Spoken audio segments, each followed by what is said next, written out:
The other thing to remember here as well is, let's say that this actually happens in the way in which we can picture it, as all of these animals trotting up to their little abode, their little rooms on this ark, whether it's that was on the third floor or whatever floor it was on. I gravitate to the fact that these were fully grown, fully developed animals. Yes. Why weren't they young? Why weren't they chicks? Why weren't they little puppies as opposed to fully grown adults? You could fit an awful lot of puppies in a box.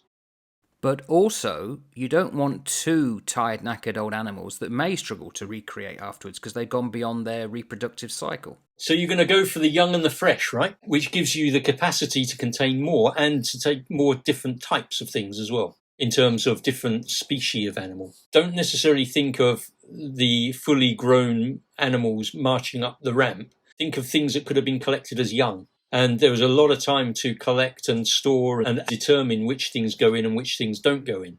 That would also make sense with the point about food, because take thou unto thee of all food that is eaten, and gather it to thee. Now, we talked about the amount of effort it would have taken to get the wood, to store it, to make sure it's cut to shape. Same with the pitch. Well, same with the food.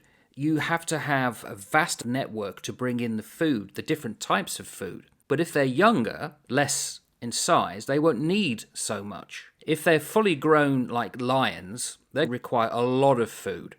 Babies, probably milk, because we're talking about a certain amount of time to overcome the floods, which is in days. It's an excessive amount of days, but not years. Why wouldn't you pose those thoughts? Why wouldn't you ask those questions? You need to stretch your imagination a little bit, and you need to look and say, okay, if this literally happened, how could this have literally happened? Well, it could have happened by having very young. It could have happened by collecting young. If you were to take juvenile animals on board, 150 odd days, a juvenile, 6 months old, anything, very manageable. You can easily handle those sorts of things at 6 months. Even the biggest of animals, you could handle as 6-month-old. There's potential for all of that if you were to want a literal reading of it like that. But also remember what we're mirroring. Remember what the function of this story is.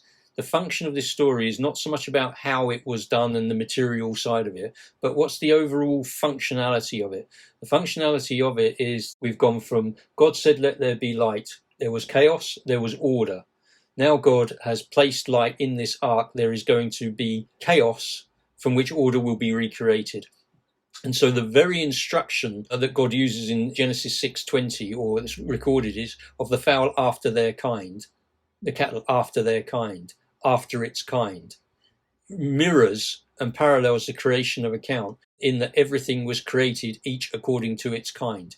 And so we end up with this symmetry of the creation account. So it's like saying, think back to the creation, think back, everything's after its kind. Everything's going to be restored to some sort of right order and right practice. So there's more to it than just this literal reading of it. It's understanding the functional message behind it. We're going from chaos to creation, chaos to recreation. Everything will come back after its kind in a way in which it was set up at the very beginning to do so. Again, it's another message of hope. It's another message of putting your faith in the invisible, which is what Noah did, which is why he's a man of righteousness.